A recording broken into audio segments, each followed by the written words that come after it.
పవన్ కళ్యాణ్ గారు ఏంటి సార్ ఒక్కొక్కసారి మాట్లాడినప్పుడు అర్థం కాదు, మన దగ్గర సత్తా లేనప్పుడు మనం ఇలా చేయలేమన్నప్పుడు ఖచ్చితంగా ఇలాంటి వాళ్ళకి సపోర్ట్ చేయాలి అని చెప్పడం, ఆయన డిగ్రేడ్ చేసుకుంటుంటారా ఒకసారి అవతల వాళ్ళని పొగిడే సందర్భంలో చేసుకోవాలి? ఆయనలోని ఆత్మన్యూనత ఏంటో ఎవరికి అర్థం కాదు.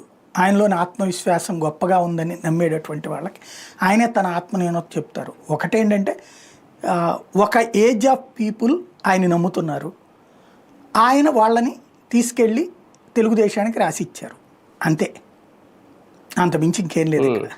ఏ యూత్ అయితే తెలుగుదేశానికి దూరం అయిందో ఆ యూత్ని తీసుకెళ్ళి తెలుగుదేశానికి రాసిచ్చారు అంతే ఆయన చేసిన పని. అట్లాగే ఏ కాపు సామాజిక వర్గం అయితే తెలుగుదేశానికి దూరం అయిందో వాళ్ళని తీసుకెళ్ళి రాసిచ్చారు ఆయన.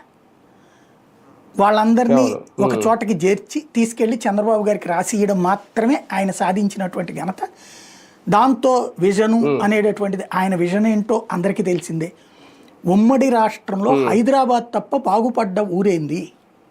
హైదరాబాదు, బెంగళూరు, చెన్నై ఈయన లేకపోతే ఏ రోజన్నా దెబ్బతిన్నయ్యా? అంతకుముందు అవే నెంబర్ 1 కదా, అవే కొనసాగినాయి. మధ్యలో ఈయన కూడా ఒక స్టిక్కర్ ఉంటుంది అంతే కదా. మరి ఆ తర్వాతనే ఏ ఊరు ఎందుకు బాగుపడలేదు?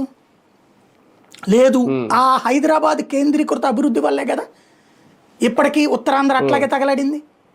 లేకపోతే తెలంగాణ అసలు ఉద్యమం ఎందుకు వచ్చింది? తెలంగాణ ఉద్యమం ఎందుకు వచ్చింది? గ్రామీణ తెలంగాణ నాశనం అవుతుందనినేగా, అంతే కదా కారణం. మరి ఆయన విజన్తోనే కదా రాష్ట్ర విభజన జరిగిపోయింది. ఆయన విజన్తోనే కదా ఈ పేద ధనిక తేడా వచ్చింది. మరి అదే గొప్ప విజన్ అని ఆయన భావిస్తుంటే ఇంకా ఒక నగరం చుట్టూతానే కేంద్రీకృతం కావాలి అభివృద్ధి అంటే